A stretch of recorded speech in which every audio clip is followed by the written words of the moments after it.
Alright, so in this video, we're going to be talking about Chapter 2.3 in the OpenStax textbook, solving formulas for a specific variable.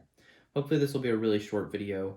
It's a pretty simple concept, and we've kind of been using it already. So when I say solving a formula for a specific variable, what this really means is when we have a formula, it might have multiple variables in it. So for example, I like to use a very common formula, which is the distance equals rate times time formula, right? We'll use that all the time in physics. You'll also use it in math, as it turns out. So you'll see, this formula has three different variables in it: distance, rate, and time. And in different problems, you're going to get different variables they want you to solve for. So basically, when you're solving a formula for a specific variable, all you're going to do is you're going to identify which variable it is, right? So let's say we want to solve it for r. We're going to, r is the one we're solving it for. That one is going to be our variable. We're going to treat all of the other ones like they're constants. What I mean by that is that we're going to, basically we want to get r all alone on one side of the equation, and everything else just goes on the other side. That's all there is to it. So in this case, if we want to solve for r, right, we would divide by t on both sides, so that cancels, right? So then we would get r is equal to d divided by t. Right? Super fast and simple in this case. It can get more complicated, but that's really what solving a formula for a specific variable is. So I'm going to give you an example of this, a couple of examples. So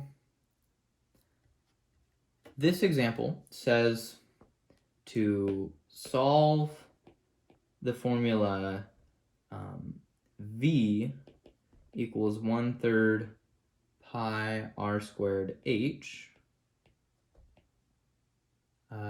for h. If you're curious, that equation right there is the equation for solving the volume of a cone, right? A right circular cone. But we don't really care about that right now. All we care about is this h, right? And it's right there. So we're going to take this equation, okay, v equals 1/3 pi r squared h. And what we really want to do, let me actually highlight h in red, okay, that'll kind of help us keep track of it. That's what we want to have alone, right? The one we're solving for, we want to get alone. And it turns out, since all these other things here are just multiplying times h, all we really need to do is divide. But I do think that fraction is annoying, so what I'm going to do is I'm going to multiply both sides by 3, right? So 3 times that, 3 times that. That 3 will cancel with that 3, and it'll just get rid of it for us. So then we'll have 3v is equal to pi r squared h, okay? Sorry, I was coloring h in red. All we're going to do is we're going to take all this stuff and we're going to divide on both sides by that. Okay, so we're going to say divide by pi r squared. Those will cancel each other out. And then over here, divide by pi r squared. And so now this mess turns into h is equal to 3v divided by pi r squared. That is our equation solved for h. And that's really useful if, you have the volume and the radius and you just want to find the height from that of the cone. So that's the process of how this works. I'm going to give you one more example and then we'll be done. So this example says to use the Pythagorean Theorem to find the length of the missing leg in this triangle. And this triangle will have, this one is 12, this one is 13, this one is a question mark, right? Now, you might remember from geometry or trigonometry or whatever, or this could be new to you, the Pythagorean Theorem states that if this side is A and this side is B, and then this side is C, A squared plus B squared will equal C squared, okay? So you will see, we want B. So what are we going to have to do? We're going to have to solve for B in this equation. So the way we're going to do that, we're going to subtract A. Let's, well, that'll be called B. Let's just fill in the values that we actually have already. So A is 12, so 12 squared plus B squared is equal to C is 13 squared.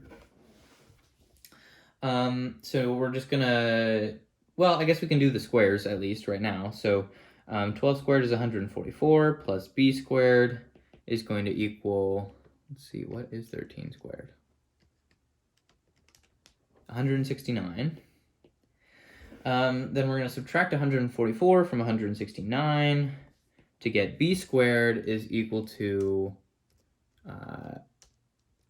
25. Okay. And now we just need to get rid of this little squared here. So the way we're going to do that is we're going to take the square root of both sides. And so we'll see that B is equal to 5. Square root of 25 is 5. So that would be our answer. And you can see that I definitely did not draw this triangle correctly if B was 5. That would be way shorter. But yeah, so same thing. We're just solving a formula for a specific variable. Yeah, and so I hope that that was helpful. You're going to be doing that a lot in science classes again.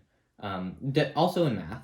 It's a big deal in math, but in science, a lot of the time, you're going to have to take a formula that they give you, and you're going to have to rearrange it to be what you need it to be in that particular situation. So that's all for this video. It was a nice short video. I hope it was helpful. If you have questions, again, just put it in the comments and I'll answer it as best I can. And I'll see you in the next video.